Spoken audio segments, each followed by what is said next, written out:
Welcome back to Season 2 of the Recovery Daily Podcast, where we peel back the layers of our lives, celebrate the little victories, and embrace growth and joy within our struggles. Here's your host, Rachel Miller, sharing her journey through stroke recovery, sobriety, and self-discovery. Hi, welcome to the Recovery Daily Podcast. Today I wanted to provide some practical strategies that have worked for me during sobriety to navigate anxiety. Anxiety is a huge problem for me. It is a lot less of a problem since I stopped drinking, but it is something that I've lived with my whole life, and it seems to be something that has just grown and grown over the years. Again, when I stopped drinking, my medication started working. So it doesn't feel like this unbearable storm coming down on me anymore. And it really just is the most uncomfortable feeling that this body can feel, hands down.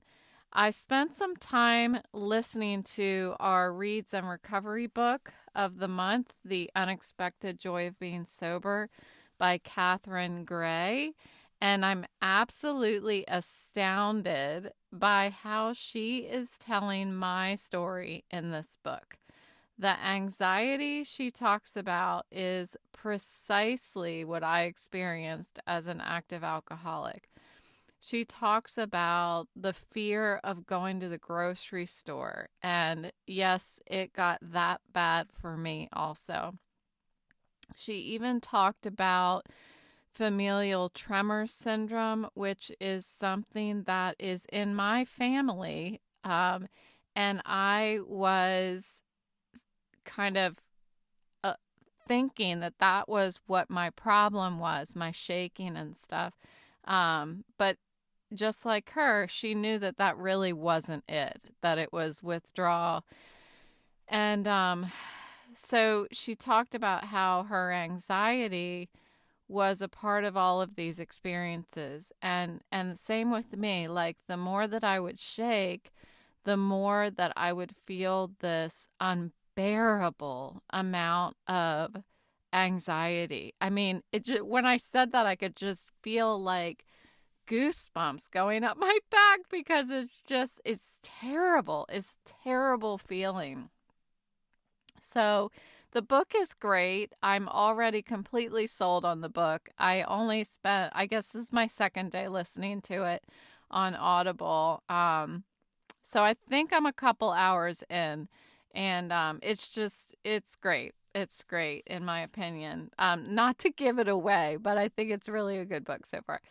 So I also learned a technique for training your anxiety when I was listening to the meditation of the day last night before I went to sleep on the Calm app before I went to bed.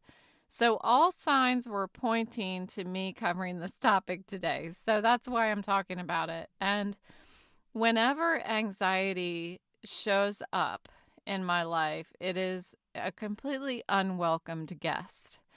I'll give you some examples of the level of anxiety that I have felt over the years. This is just some examples before I go into these techniques on how to manage anxiety, how to train your anxiety, because I don't know that you want anxiety to go away.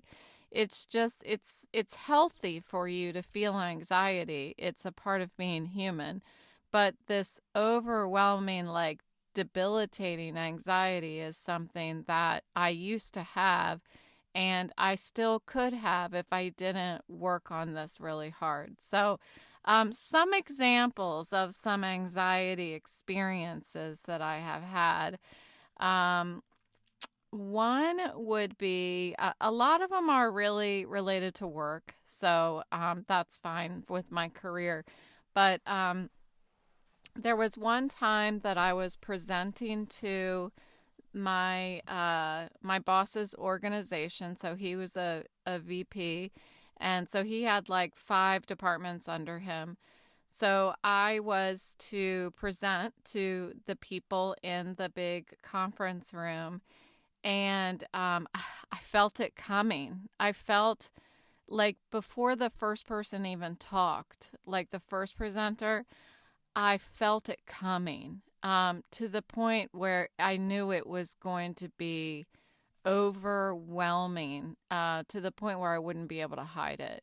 So I got up and I went to the bathroom and I tried a couple techniques that I had learned about, which I'll be sharing about those in a minute. And not they didn't work. Well, the one technique, it didn't work for me, but I'm going to share it with you anyway because it has worked in other situations, but in this one, it did not work. So I went back into the conference room and I'm still like, I'm trying to breathe. I'm trying to, take up space and try to feel confident, keep my chin up. I was trying to do these, like, putting my body in positions that looked more confident so that maybe I would feel more confident on the inside. Nothing was going to work. I think there was more that I needed to address than just the anxiety, and that's stuff that I've talked about in other podcast episodes, but I can mention it as well again. But it's really public speaking and finding a way to present that makes me feel more comfortable, and then the anxiety started to go away a little bit. But when I actually had to stand up and talk, of course, I followed the best presenter of all, the director of the training department, who's just, he was just a spectacular speaker. It's like some people just have a gift, and that's what he had. So I had to follow him, and it was just super intimidating. And I was up there, and I was fully practiced. I knew what I was talking about. I knew what I was presenting, but I just I couldn't stop myself from shaking.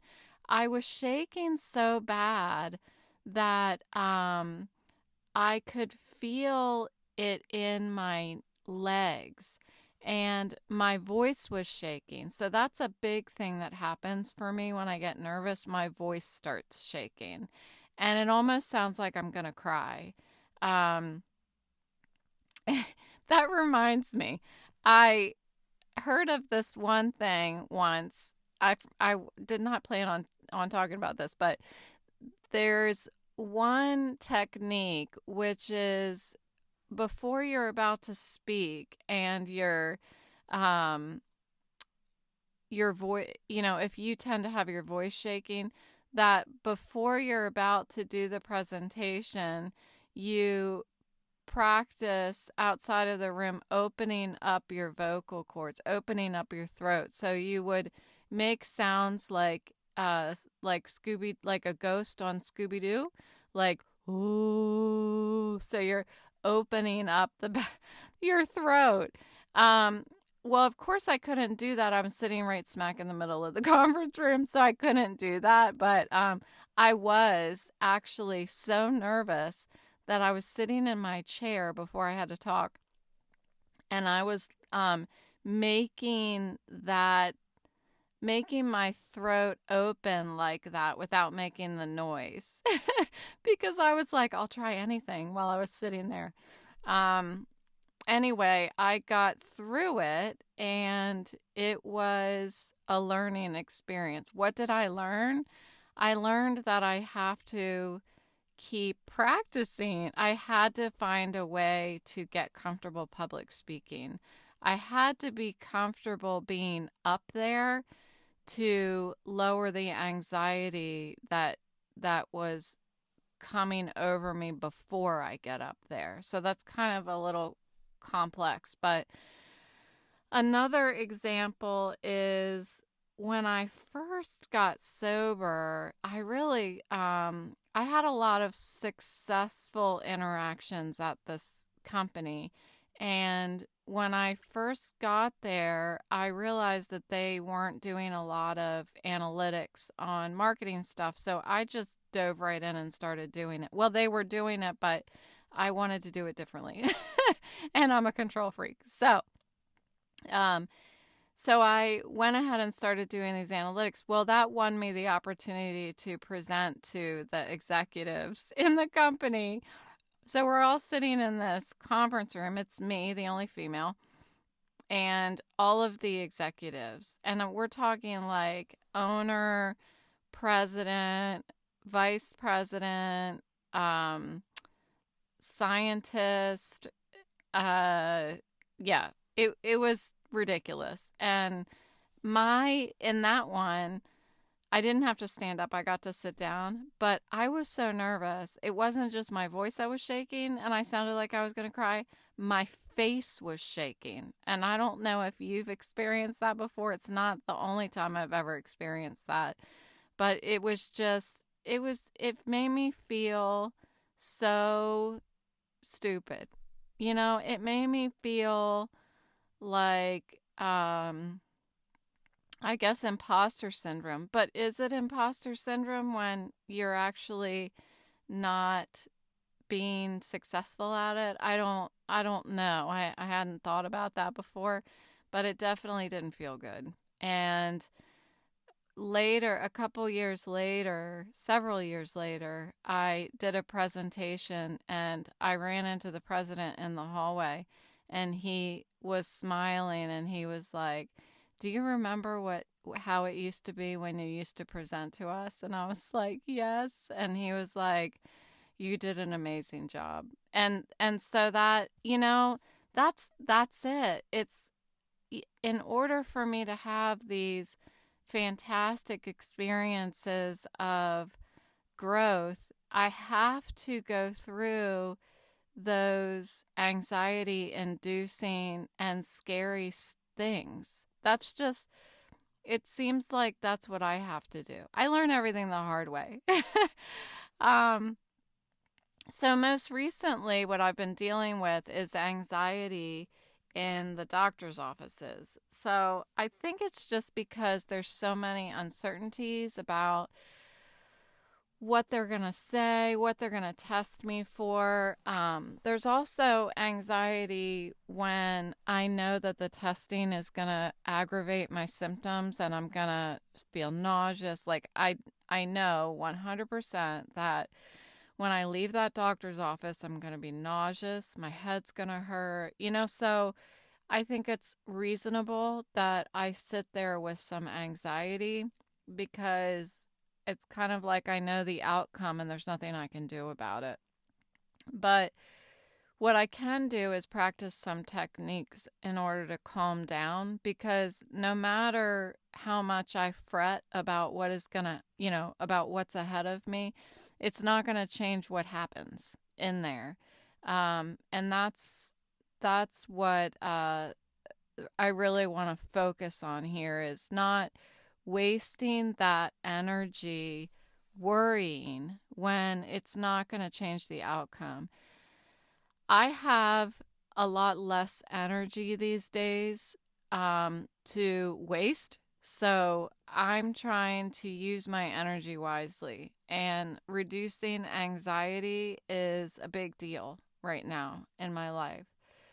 So let's see. So 2 days ago, I was talking to my boyfriend, and we said something about um, if I, like, after I get the results from my neuropsychiatric evaluation, which is tomorrow, I'm going to know the results tomorrow. I have a neurologist appointment tomorrow, and my results from the neuropsychiatrist have already been sent to my neurologist. So I have an appointment tomorrow. I'm going to find out. I will let you all know. But when we find out what the issue is, hopefully there's something definitive in there, and we know what kind of therapy or what needs to be done next, if we find out like, oh yeah, you'll go to therapy for a year and then you'll be all fixed and you can go back to work. You can find a job and go back to work. Um, my boyfriend and I were talking about that, and I started for the next 24 hours after we talked about it, which was all day yesterday and this morning, I was feeling super, super anxious about, like, I had to go out and find that job right now. Like, I started thinking, well, what am I going to do? What am I going to do? And my anxiety was building. And it's something that the reason why I entered into this recovery full time was so that I don't have to waste my energy on things that aren't related to my well being.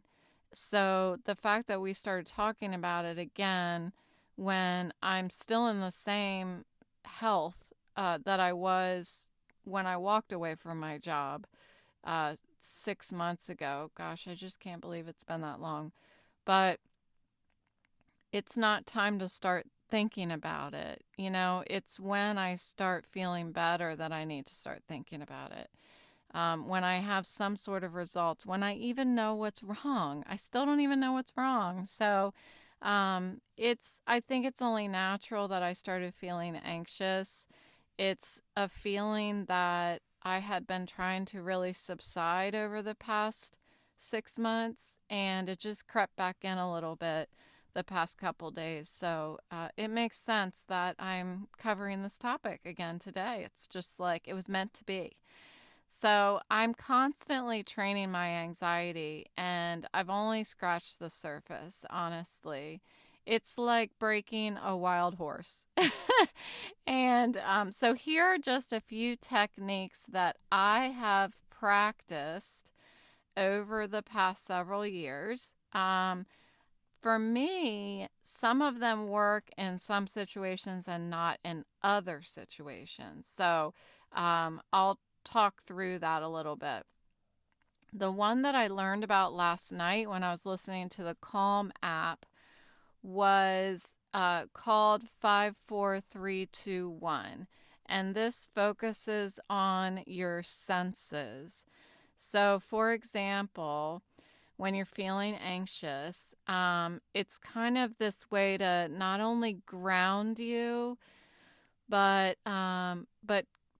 distract you, I think, a little bit also. So, for example, you will name 5 things that you can see.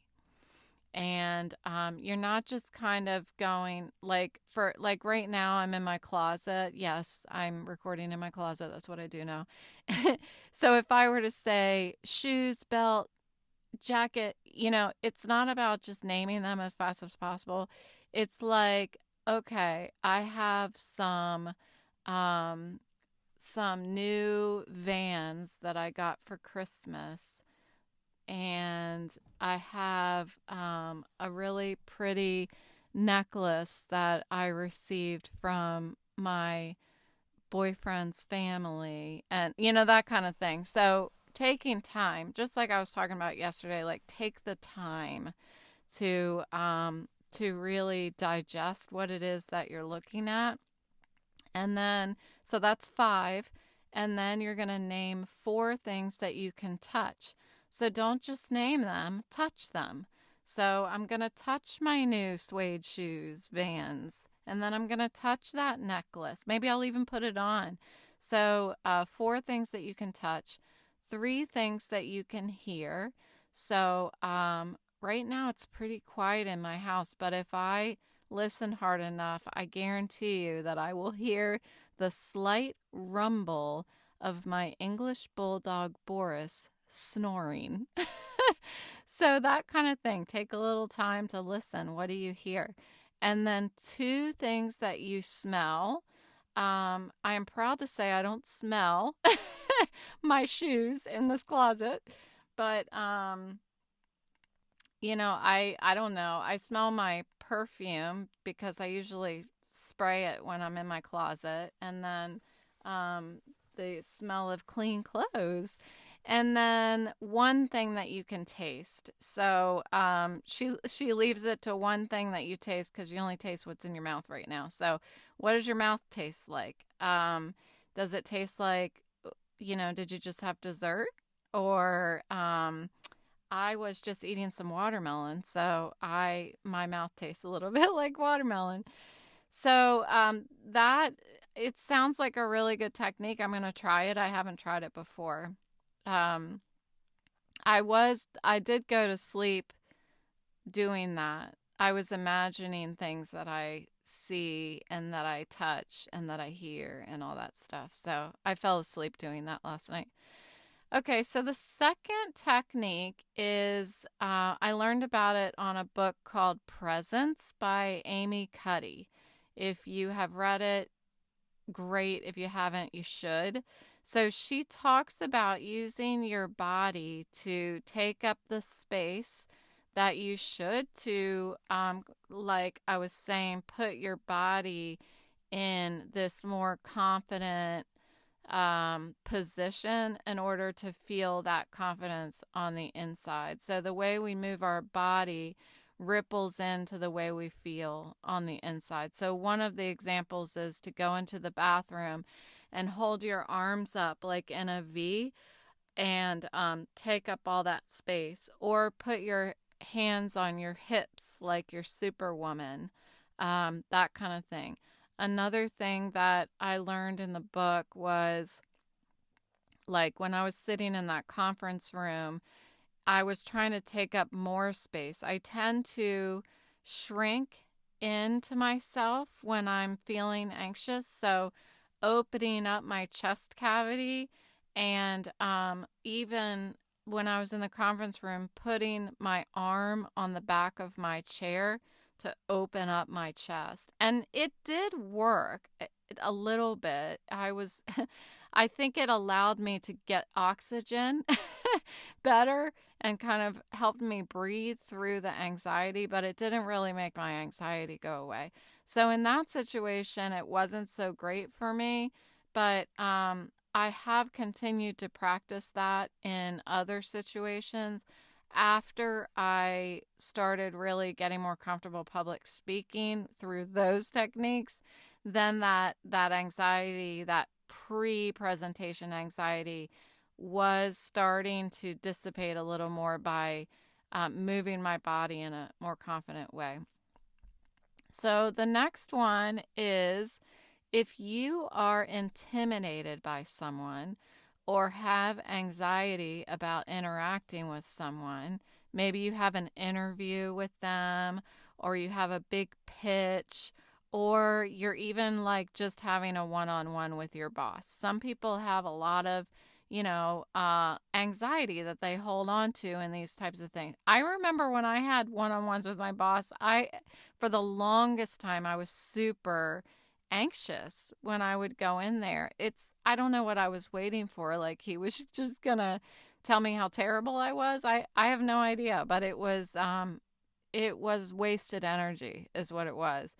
But one thing that I do is I think about what that person is like when they wake up in the morning. And I think about what they're wearing when they wake up in the morning. And the reason why is because when I wake up in the morning, I am in the most vulnerable state I can be all day long.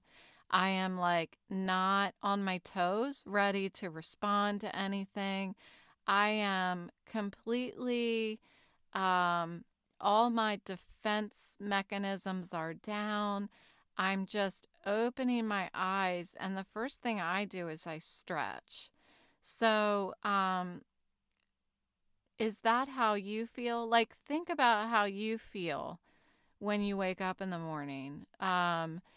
And like, people don't, maybe some people do, maybe the President of the United States, past, present, or future may, but they don't open their eyes and then all of a sudden feel capable of rolling up to their work desk. It takes a minute to wake up. And the most capable thing I'm able to do when I wake up is stretch. That's the first thing that comes to mind for me. So when I picture other people in this state, it reminds me of how they are just like me. That they are not always all suited up and sitting behind a desk. And it breaks down some of that feeling of hierarchy that I personally architect in my mind about how the other person's better than me, they're smarter than me, they're more worthy than me. You know, I forget about that when I'm rolling up to, I don't know, my boss's office, that I'm the one with the marketing experience, not him, you know. I'm there for a reason. And sometimes when I have that anxiety, it is so overwhelming that I can't even think straight. I can't even show up as the expert because I can't think straight. That's how much it just um, makes me just, I don't, unable to do the job, unable to show up and be who they hired, and it's just anxiety. So that's one technique is I think about what the person is like when they wake up in the morning.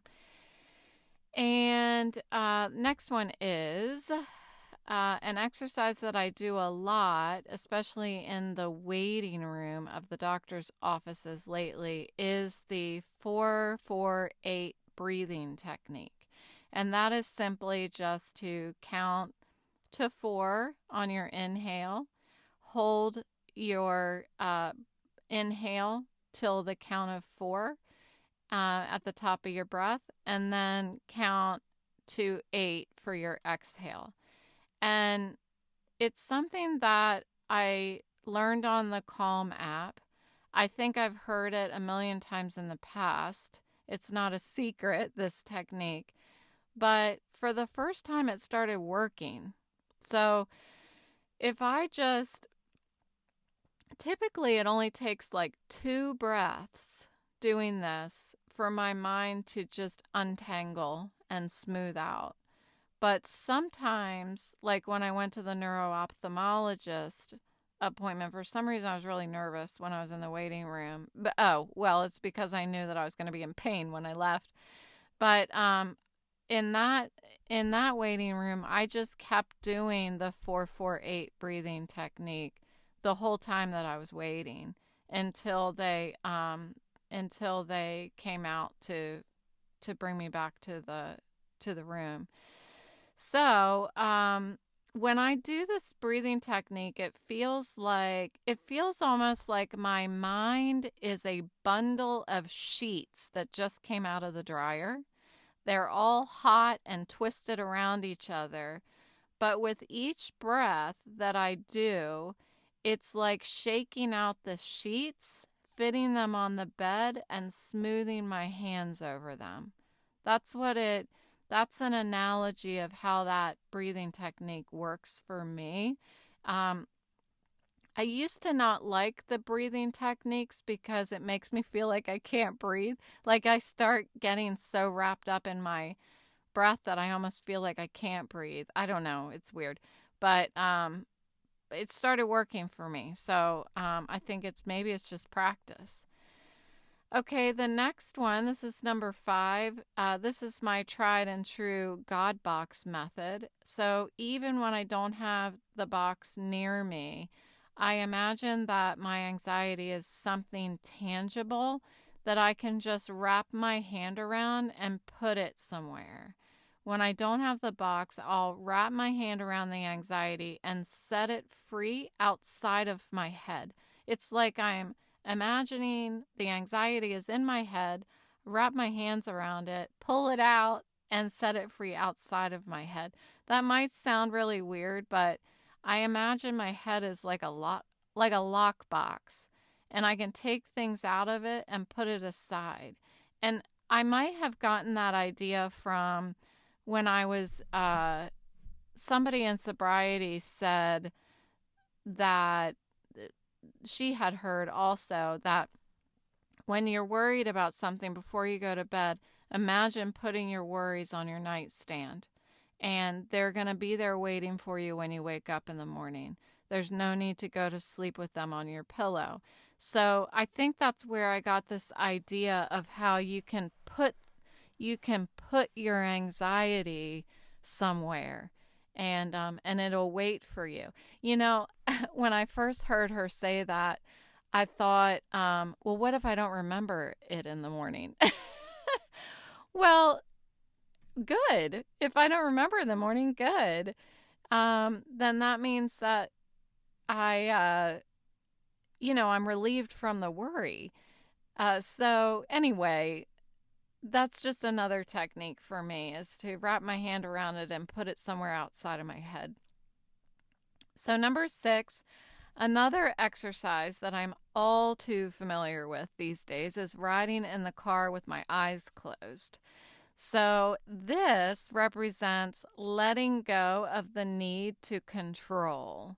And so this is like making the shift from being the driver or even the passenger with my imaginary brakes, which I'm one of those passengers, to just being the cargo in the back seat or in the trunk. And this is something I've had to do in order to stop imagining the route that we're on when I'm riding in the car. So I'll be sitting there with my eyes closed while somebody's driving, and I'm like, okay, we must be almost reaching the light where we're going to turn right. And then we end up turning left or something. And then I'm like dying to open my eyes. But I can't do that because it makes me sick. So the best thing that I could do, and I think it was my daughter who might have said, stop picturing where we're going. And it was then that I started being able to let go. It didn't make my rides with her any better, but it did make my rides better with my boyfriend. So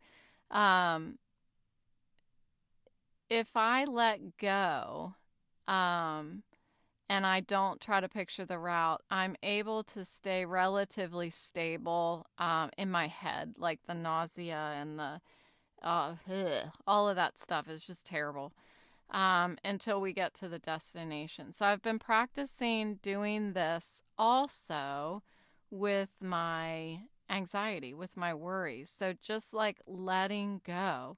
Again, whether I worry or not, the same outcome is going to happen. So whether I imagine the route to where we're going or not, we're still going to get there.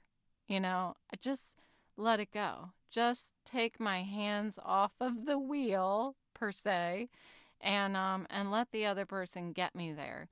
And that's the same thing with my anxiety. Like, just let go and let my higher power or whatever you believe in, let life take you where you're gonna end up. Let life take you there. Whether you worry about it or not, you're still headed in that direction, right? I mean, of course, there are ways that we shift our direction and stuff through our actions, but a lot of times there's nothing we can do. So to sit and worry about it is just, again, a lot of wasted energy that I just can't afford. So here's the last one, and this is the heart of it, and it's trust. So trust in the journey that you've walked and the lessons that you've learned. Trust that my experiences have prepared me for what's to come. When I feel not prepared for what it is, it's just then simply an opportunity to grow. Because growth happens even when I don't feel like growing, even when I'm tired, even when I'm sad. I'm still going to grow, whether I like it or not, whether I'm prepared for it or not. So again, let go of the wheel, and what's unfamiliar isn't a threat. And that's what anxiety is telling me. Anxiety is telling me that you need to fight or flight, but fight, flight, or freeze. And really, my being is like flight, flight, flight, flight, always, always. And so I am trying to train myself, my anxiety, to understand that just when something is not familiar to me, it's not a threat.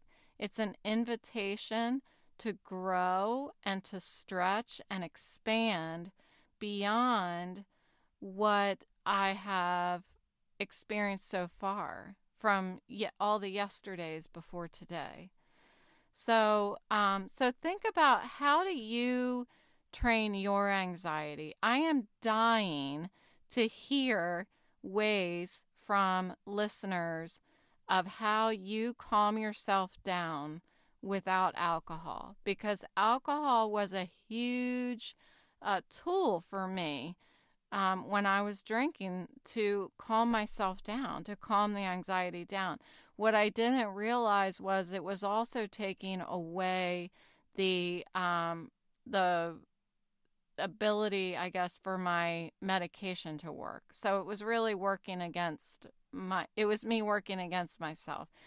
But I would love to hear if you have some recommendations for how you train your anxiety. So send me an email to recovery at, sorry, not to recovery.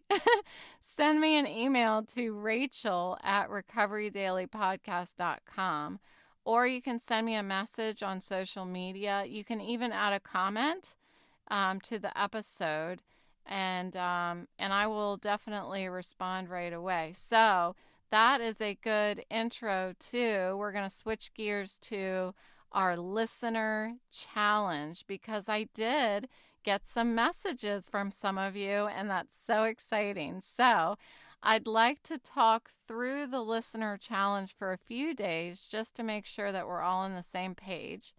It seems like we are, because I received these two messages from some listeners. So I'm going to share what I wrote in my gratitude journal entry for this morning, and so you can hear an example of what I would share as a grateful, and then I'll share what a couple of our listeners shared with me today. So today I'm grateful for all the people who volunteered to do service work in my morning sobriety meeting, because everyone is so much more engaged now. And I'm grateful for this time in recovery to sleep whenever I need to sleep. And side note, I just took my Emgality, which is that injection in my stomach for my migraines. And I forget every month that it causes me to be so freaking tired. So for like 2 days, I just want to sleep. That's all. So I'm grateful that I have the time to sleep whenever I need to sleep. And because my brain is so tired. And I'm grateful for the new opportunities that continue to unfold in recovery since I've decided to do this podcast. So those are mine for today. And I won't share mine every day, but I wanted to just give an example of what mine, I don't know, how I put mine together. So this is what I heard from our listeners. So this is so exciting to share. And I asked permission to use their names. So if you're keeping track, for the past 6 months, I have never said anyone's name except for my 2 dogs, Boris and Autumn. So I asked permission. And one of our listeners, her name is Cheryl. Cheryl found these 2 quotes that resonate her. So if you were listening yesterday, we were talking about how you can use gratitude quotes in order to get your mind thinking about what you want your gratefuls to be for the day, or for the, you could use one quote and base all your gratefuls on that one quote, whatever you want to do. So Cheryl sent in 2 quotes that resonated with her. So I'm going to read those for you. The first one, she said, this is from Melody Beatty, and the quote is, "Gratitude makes sense of our past, brings peace for today, and creates a vision for tomorrow." I think that's an awesome one. And then the second one she sent in is from William Arthur Ward, and the quote is, "Gratitude can transform common days into Thanksgivings, turn routine jobs into joy, and change ordinary opportunities into blessings." I think that is an awesome one. And then thank you, Cheryl. And the second message I got from a listener named Susan, messaged me that she is very grateful that she's been practicing finding things for which to be grateful for the past 8 to 10 years. And it makes it possible for her to find things for which to be grateful for, even when things are rough. So thank you, Susan. I agree. I have not been doing it for 8 to 10 years, but I look forward to continuing to do it, because it absolutely does keep me looking for the good in everything. So thank you, Cheryl and Susan, for contributing your thoughts and for giving me permission to share these thoughts with all of our listeners. If you want to share your stories, if you have a question or comments, you can do so by emailing me, Rachel@recoverydailypodcast.com. Find me on social media, Rachel Miller Recovery Daily. And your voice could be saying the one thing that somebody needed to hear in order to begin to heal. So thank you, everybody, for listening, and I will talk to you tomorrow.